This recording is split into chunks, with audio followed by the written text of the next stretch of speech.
नमस्कार दोस्तों, हम डॉक्टर जोसेफ मर्फी द्वारा लिखित the power of your subconscious mind इस बुक की बुक रीडिंग कर रहे हैं। उसी कड़ी में आज हम 8वें चैप्टर की रीडिंग करेंगे, जिसका नाम है मन चाहे परिणाम कैसे पाए। 8वें प्रकरण में डॉक्टर जोसेफ मर्फी कहते हैं, सभी प्रार्थनाएं सफल नहीं होती है। हर व्यक्ति यह बात जानता है। संदेहवादी इससे यह निष्कर्ष निकालते हैं कि प्रार्थना काम नहीं करती है।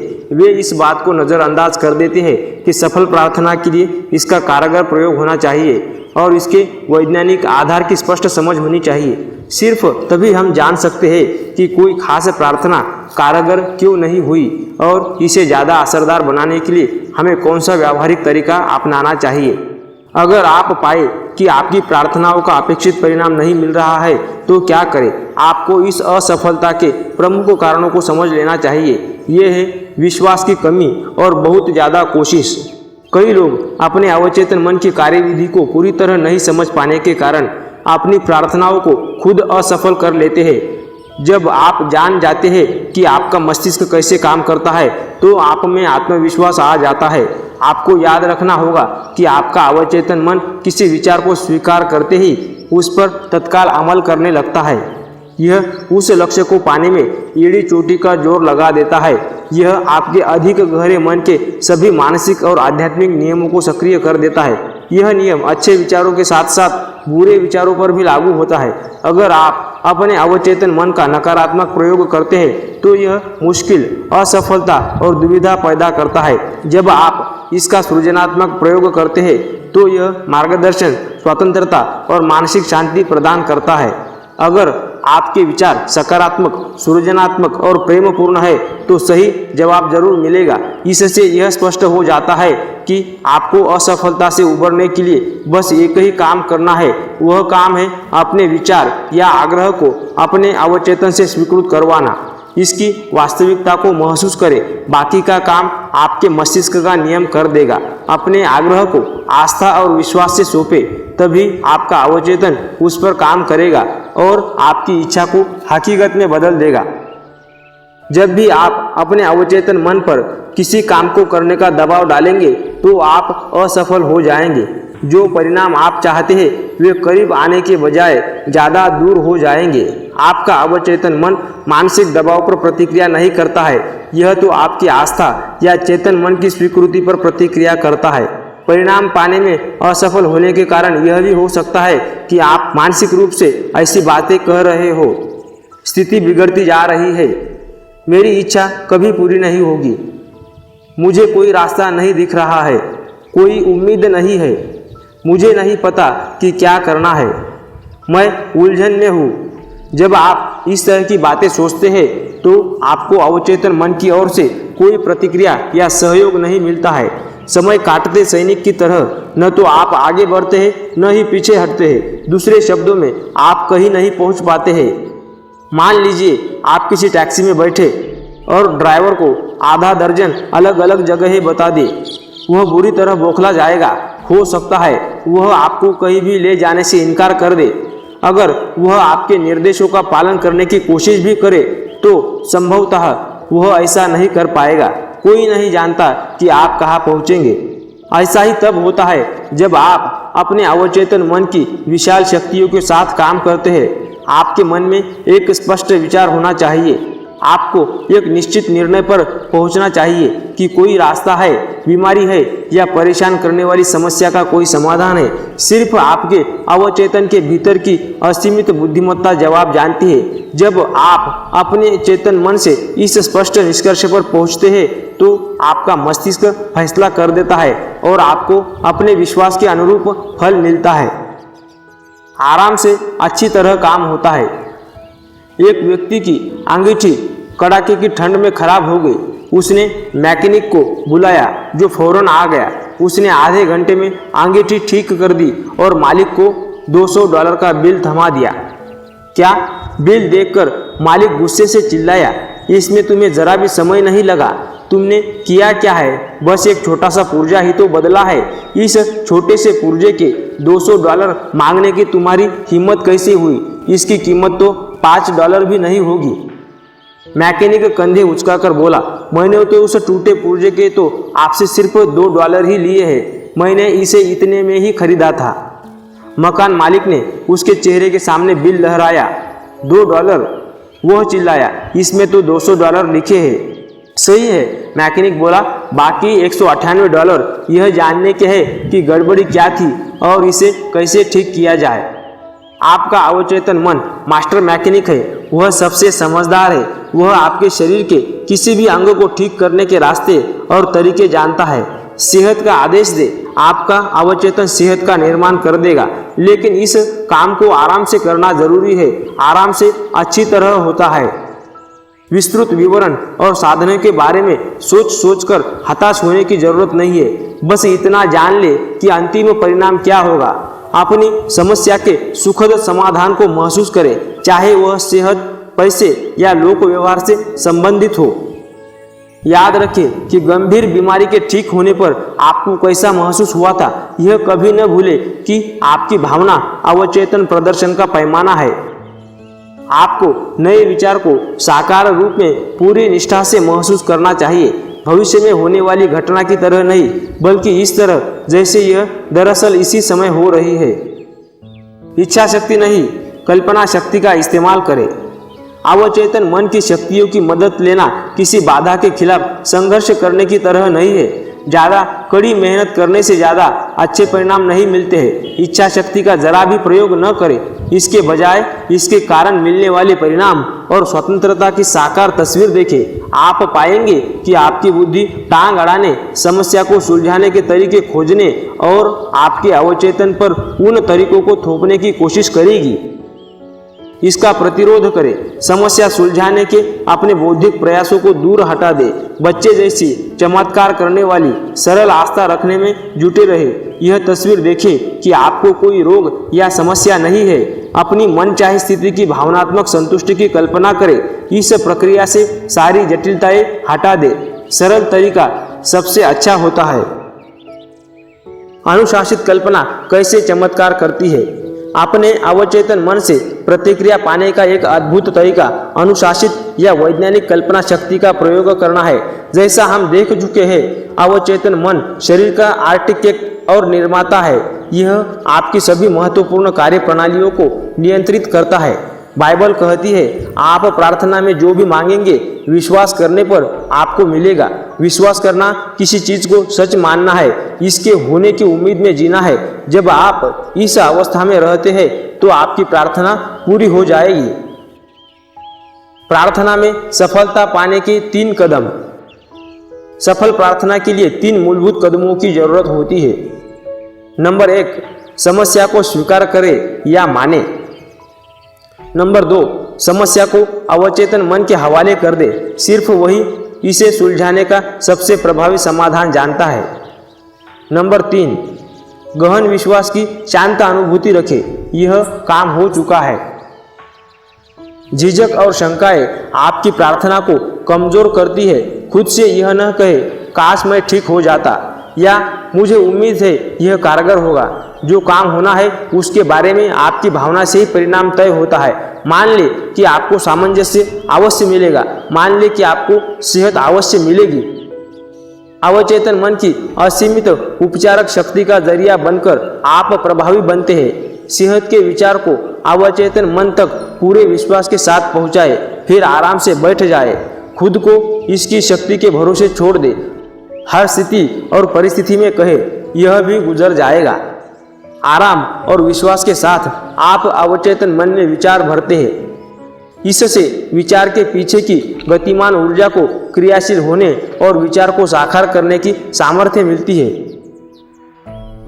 आपको प्रार्थना के विपरीत परिणाम क्यों मिलते हैं? एमाइल कुए मशहूर फ्रांसीसी मनोवैज्ञानिक है, जिनके अमेरिका में बहुत से प्रशंसक हैं। उन्होंने एक महत्वपूर्ण बात कही थी, जब आपकी इच्छाओं और कल्पना में संघर्ष होगा तो हर बार आपकी कल्पना की जीत होगी। वे इसे विपरीत प्रयास का नियम कहते हैं।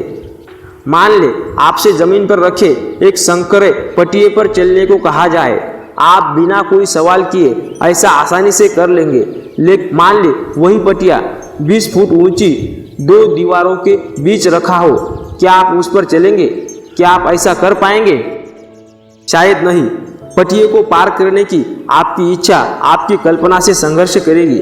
आप कल्पना करने लगेंगे कि आप पटिए पर लड़खड़ा रहे हैं और इतनी ऊंचाई से जमीन पर गिर रहे हैं। हो सकता है पटिए पर चलने का आपका बहुत मन हो, लेकिन गिरने का डर आपको रोक देगा। आप अपनी कल्पना पर विजय हासिल करने या इसे दबाने की कोशिश करेंगे। गिरने का विचार उतना ही मजबूत होगा।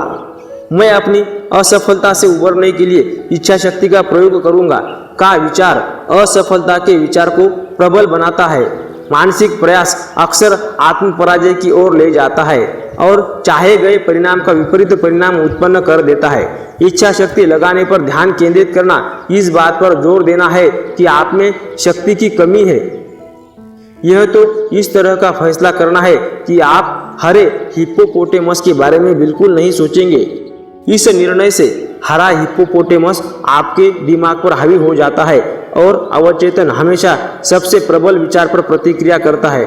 आपका अवचेतन दो विरोधी विचारों में से अधिक प्रबल विचार को स्वीकार कर लेगा।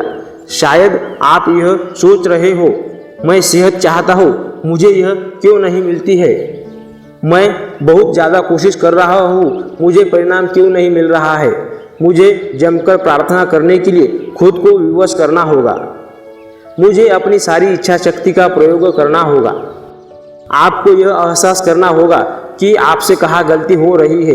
देखिए, आप बहुत कोशिश कर रहे हैं। कभी भी अपने अवचेतन को मजबूर करने की कोशिश न करें। कभी भी अपनी इच्छा शक्ति द्वारा उससे अपना विचार स्वीकृत करवाने की कोशिश न करें। इस तरह की कोशिशों का नाकामयाब होना तय है। इस तरह अक्सर आपको उस चीज की विपरीत चीज मिलती है जिसके लिए आपने प्रार्थना की है। प्रयासहीन तरीका ज़्यादा अच्छा है। क्या आपके साथ ऐसी घटना हुई है? मान ले आप किसी तरह की परीक्षा में बैठे हैं। आपने पढ़ाई और सामग्री की समीक्षा में बहुत समय लगाया है। आपको लगता है कि आप बहुत कुछ जानते हैं, लेकिन परीक्षा में पूरी कॉपी को देखने पर आप पाते हैं कि आपका दिमाग उससे भी ज़्यादा कोरा है। विषय का सारा ज्ञान अचानक आपका साथ छोड़ गया है। आपको एक भी प्रासंगिक विचार याद नहीं आता है। आप अपने दांत भींचते हैं और अपनी सारी इच्छा शक्ति का आह्वान करते हैं, लेकिन आप जितनी ज़्यादा कोशिश करते हैं, ज्ञान उतना ही ज़्यादा दूर पहुंच जाता है। कुंठित होकर आप परीक्षा कक्ष से बाहर निकल आते हैं। मानसिक दबाव कम हो जाता है। जिन जवाबों की आप कुछ मिनट पहले इतनी बेताबी से तलाश कर रहे थे, अचानक वे अपने आप आपके दिमाग में प्रवाहित होने लगते हैं। आप उस विषय को जानते थे, लेकिन तब नहीं जब आपको इसकी जरूरत थी। आपकी गलती यह थी कि आपने याद रखने के लिए खुद को मजबूर करने की कोशिश की। विपरीत प्रयास के नियम के अनुसार इससे सफलता नहीं बल्कि असफलता मिली। आपको उसका ठीक विपरीत परिणाम मिला जो आपको चाहिए था, जिसके लिए आपने प्रार्थना की थी। इच्छा शक्ति और कल्पना शक्ति के संघर्ष को हल करना चाहिए। मानसिक शक्ति या इच्छा शक्ति का प्रयोग करना यह मान लेना है कि कहीं न कहीं विरोध है। बहरहाल विरोध की कल्पना करने से विरोध उत्पन्न हो जाता है। अगर आपका ध्यान मनचाही वस्तु को हासिल करने की बाधाओं पर केंद्रित है, तो इसका मतलब है कि यह आपके मनचाही परिणाम को हासिल करने के साधन पर केंद्रित नहीं है। बाइबल में कहा गया है, अगर आप में से दो लोग दुनिया में किसी भी बात पर सहमत हो जाए और मांगे तो स्वर्ग में बैठे मेरे पिता उन्हें दे देंगे। मैथ्यू। यह दोनों कौन है जिनके बारे में बोला गया है? ये किसी विचार, इच्छा या मानसिक छवि पर आपके चेतन और अवचेतन के बीच के सामंजस्यपूर्ण मेल या सहमति के प्रतीक है। जब आपके मस्तिष्क के अलग अलग हिस्से में कोई संघर्ष नहीं होगा, तो आपकी प्रार्थना का परिणाम मिलेगा। जो दो लोग सहमत है, वे हो सकता है आप और आपकी इच्छा हो, आपका विचार और भावना या भाव हो, आपकी इच्छा और कल्पना हो। अपनी इच्छाओं और कल्पना में सारे संघर्ष से बचने का तरीका निष्क्रिय उन्निंदी अवस्था में पहुंचना है, जो सारे प्रयास को न्यूनतम कर देती है। चेतन मन उन्निंदी अवस्था में काफी हद तक डूब जाता है। आपके अवचेतन को सरोबोर करने का सबसे अच्छा समय सोने से ठीक पहले का है। ऐसा इस कारण है क्योंकि अवचेतन सोने से ठीक पहले और जागने के ठीक बाद सबसे ज़्यादा सशक्त होता है। इस अवस्था में वे नकारात्मक विचार और तस्वीरें नहीं रहती जो आपकी इच्छा को नकारती है। और आपके अवचेतन मन द्वारा उनकी स्वीकृति को रोकती है। आप मनोकामना पूरी होने की वास्तविकता की कल्पना करते हैं और उपलब्धि का रोमांच महसूस करते हैं तो आपका अवचेतन आपकी मनोकामना पूरी कर देता है। बहुत से लोग अपनी सारी दुविधाओं और समस्याओं को अपनी नियंत्रित, निर्देशित तथा अनुशासित कल्पना से सुलझा लेते हैं। वे जानते हैं कि वे जो कल्पना करते हैं और जिसे सच महसूस करते हैं वह होगा और अवश्य होगा। शारा जी नामक एक युवा महिला बड़ी हताशा में मेरे पास आई। वह एक लंबे जटिल मुकदमे में उलझी थी जिसकी तारीखें बढ़ती जा रही थी और कोई अंत नजर नहीं आ रहा था। उसकी सबसे गहरी इच्छा मुकदमे का सामंजस्यपूर्ण समाधान थी। बहरहाल उसकी मानसिक तस्वीरें असफलता, हानि, दिवालियेपन और गरीबी से भरी थी। परिणाम वैसा ही मिला जैसी कुएं ने भविष्यवाणी की थी। उसकी कल्पना शक्ति उसकी इच्छा पर हावी हो गई और मुकदमा टलता रहा। मेरे सुझाव पर शारा हर रात सोते समय खुद को उन्नीदी, निष्क्रिय अवस्था में लाती थी और अपनी समस्या के सबसे अच्छे संभावित अंत की कल्पना करने लगती थी। वह इसकी भरसक कोशिश करती थी। वह जानती थी कि उसके दिमाग की छवि अंततः उसके दिल की इच्छा के अनुरूप बन जाएगी। निष्क्रिय होने पर वह बहुत चित्रात्मक तरीके से यह कल्पना करने लगी कि मुकदमा खत्म होने के बाद वह अपने वकील से मिल रही है, परिणाम के बारे में सवाल पूछ रही थी और उसके स्पष्टीकरण सुन रही थी। उसने सुना कि वकील उससे बार बार कह रहा था, मुकदमे का कोर्ट से बाहर समझौता हो गया है, यह बिल्कुल उचित समाधान है। दिन में जब डर के विचार उसके दिमाग में आते थे तो शारा वकील से मुलाकात का मानसिक वीडियो टेप चला देती थी जिसमें शब्द और हाव भाव भी थे। उसने वकील की मुस्कुराहट, उसके अंदाज, उसकी आवाज़, उसके विशिष्ट शब्दों की कल्पना की। उसने यह इतनी ज़्यादा बार और इतनी निष्ठा से किया कि डर दिमाग में घुसने से पहले ही खत्म हो गया। कुछ सप्ताह बाद उसके वकील ने उसे फ़ोन किया। उसने वही कहा जिसकी वह कल्पना कर रही थी और सच मान रही थी। मुकदमे में समझौता हो गया और वह जानती थी कि समझौता उचित ही होगा। यही भजनकार का मतलब था जब उसने लिखा था, मेरे शब्द आपके विचार और मानसिक छवियाँ और मेरे हृदय का मनन आपकी भावना, प्रकृति, भाव आप स्वीकार करें। हे ईश्वर, आपके अवचेतन मन का नियम, मेरी शक्ति और मेरे उद्धारक, आपके अवचेतन मन की शक्ति और बुद्धिमत्ता जो बीमारी, बंधन तथा दुख से आपका उद्धार कर सकती है। इस प्रकरण का सारांश इस प्रकार है। याद रखने लायक विचार, मानसिक दबाव या बहुत ज़्यादा कोशिश तनाव और डर का सूचक है। ये प्रार्थना के जवाब को रोकते हैं। आराम से काम अच्छी तरह होता है। जब निष्क्रिय अवस्था में आप किसी विचार को स्वीकार करते हैं तो आपका अवचेतन उस विचार को साकार करने में जुट जाता है। पारंपरिक तरीकों से मुक्त होकर सोचे और योजना बनाए। जान ले कि हमेशा हर सवाल का कोई न कोई जवाब होता है और हर समस्या का समाधान होता है। अपने दिल के धड़कनों, फेफड़ों के सांस लेने या शरीर के किसी अंग के कार्य को लेकर ज़्यादा चिंतित न हो। अपने अवचेतन पर पूरा भरोसा करें और बार बार दावा करें कि सही काम हो रहा है। सेहत की भावना से सेहत उत्पन्न होती है, दौलत की भावना से दौलत उत्पन्न होती है। आपकी भावना कैसी है? कल्पना आपकी सबसे बड़ी आंतरिक शक्ति है। अच्छी और सुंदर चीज़ों की कल्पना करें। आप वैसे ही हैं जैसी आप खुद के बारे में कल्पना करते हैं। उन्नीदी अवस्था में चेतन और अवचेतन मन के बीच संघर्ष नहीं होता है। सोने से पहले अपनी इच्छा के पूर्ण होने की बार बार कल्पना करें। शांति से सोए और खुशी से जागे। तो दोस्तों, यह था डॉक्टर जोसेफ मर्फी द्वारा लिखित आपके अवचेतन मन की शक्ति, इस किताब की बुक रीडिंग। दोस्तों, अगर आपको मेरा यह प्रयास पसंद आता है तो इस वीडियो को लाइक अवश्य करें और इस चैनल को सब्सक्राइब अवश्य करें। पूरा चैप्टर धैर्य के साथ सुनने के लिए दिल की गहराइयों से मैं आपका बहुत आभारी हूँ। दोस्तों, पूरी किताब सुनने के लिए हमारे चैनल को विजिट अवश्य करें। Thank you very much.